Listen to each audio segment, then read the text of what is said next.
Senhor presidente, senhores deputados e deputadas, é bom a gente saber exatamente aqui o que nós estamos votando.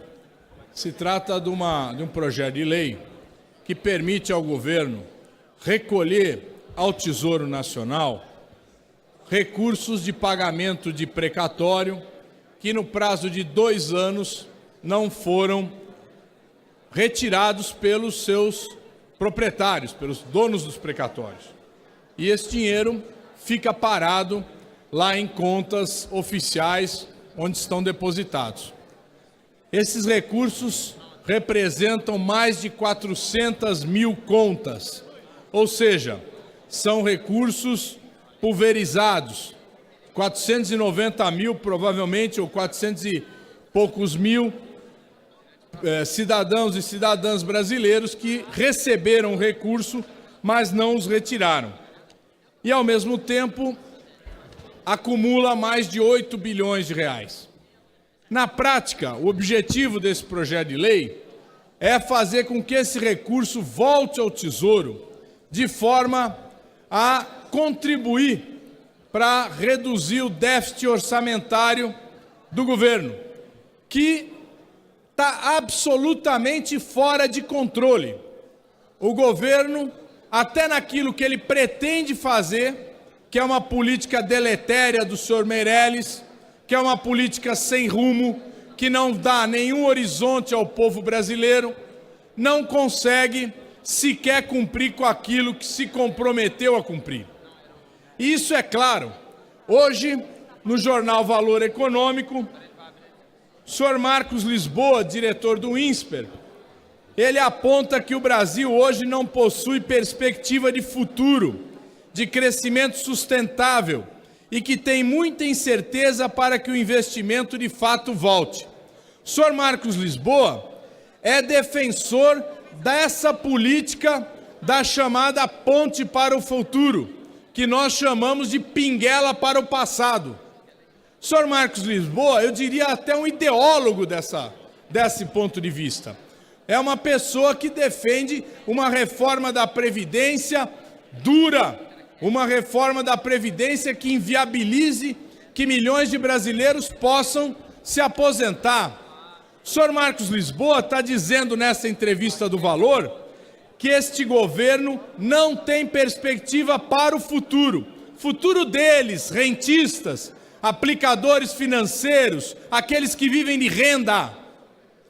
Mesmo, o que ele diz mais? Mesmo o capital estrangeiro que entra, ele afirma, o faz apenas para comprar ativos financeiros ou fábricas e concessões já existentes, não para construir novas, nem para melhorar a infraestrutura.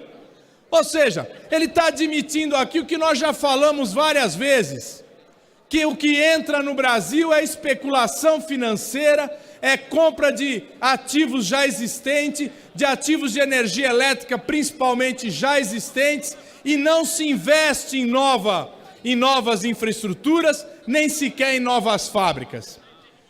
Com essa percepção, continua ele, mesmo o setor financeiro, entusiasta até pouco tempo atrás do governo, tem cada vez mais desacreditado de sua capacidade em recuperar a economia, mesmo da sua perspectiva.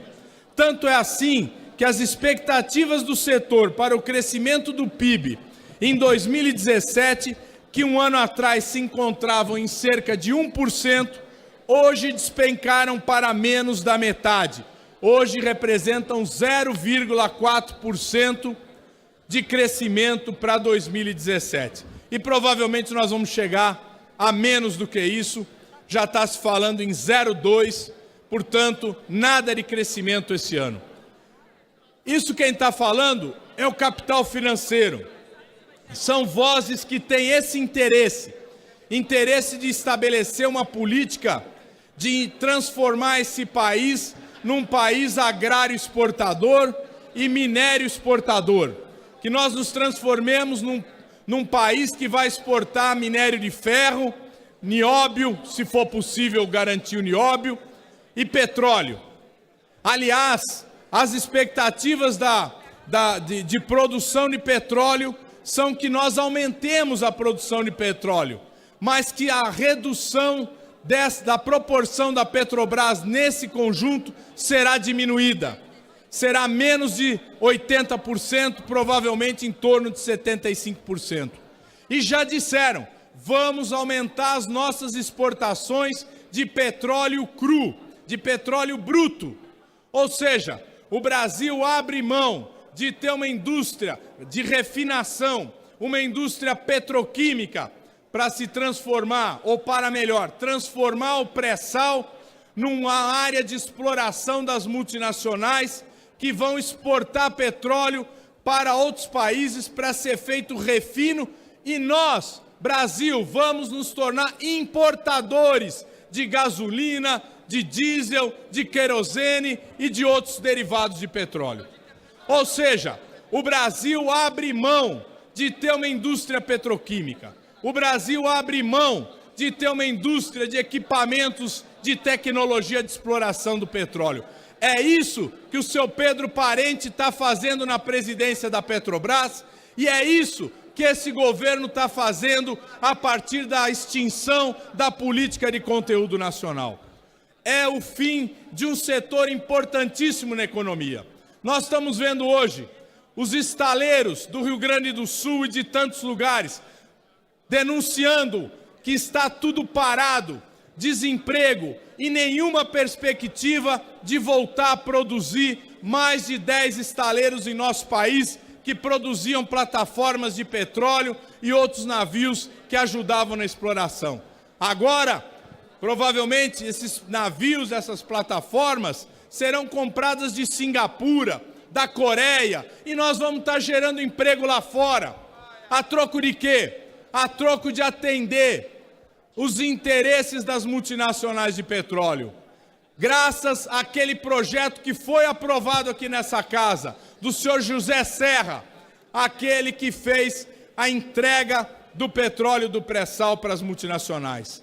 Portanto, mesmo esse projeto que tanto agrada o capital financeiro, esse projeto que tanto agrada os rentistas do país, esse projeto está no caos. Não tem condições, segundo o senhor Marcos Lisboa e tantos outros que observam a economia nacional, não tem condições de ser levado à frente. Essa é a situação em que nos encontramos. E esse governo, que está aí comandado pelo senhor Michel Temer e pelo senhor Meirelles, esse governo já não tem condições alguma de atender nem a esperança de 200 milhões de brasileiros que querem emprego, querem melhorar de renda, querem ter acesso à educação e à saúde, nem aquela ínfima minoria que contribuiu para o golpe que foi dado, nem a Fiesp, aquela do Pato Amarelo, que agora está reclamando do fim da política de conteúdo nacional. Até esses estão se opondo agora a esse governo. Portanto, não há salvação. O PSDB, lamentavelmente, ontem, não quis desembarcar do governo. Preferiu ficar, se apegar aos cargos, se apegar às benesses de um poder caduco, de um poder que está caído, de um poder que está podre.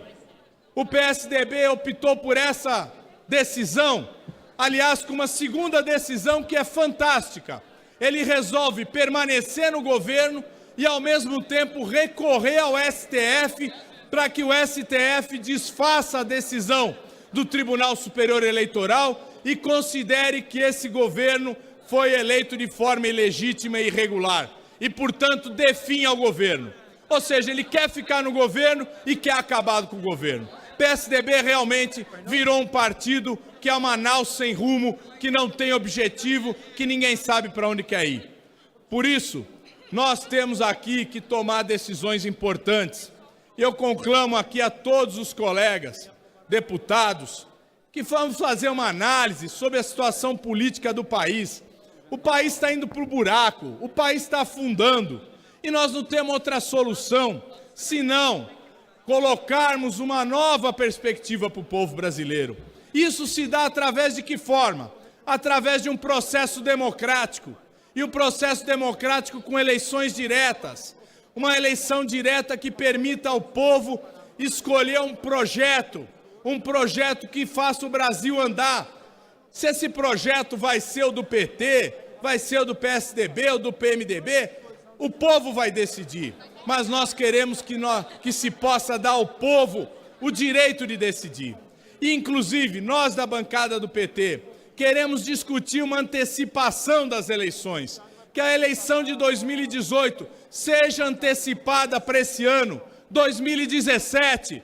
Vamos fazer uma nova eleição, vamos dar essa oportunidade ao povo brasileiro, uma oportunidade que nós temos que abrir mão aqui desse poder que nós temos aqui de elaborar leis e estamos sendo contestados a todo momento pela maioria do povo brasileiro. Por isso, nada melhor do que a democracia. A democracia é o caminho para superar a crise política, para superar a crise econômica e dar uma perspectiva ao povo brasileiro de mais emprego, distribuição de renda e oportunidades. Muito obrigado, senhor presidente.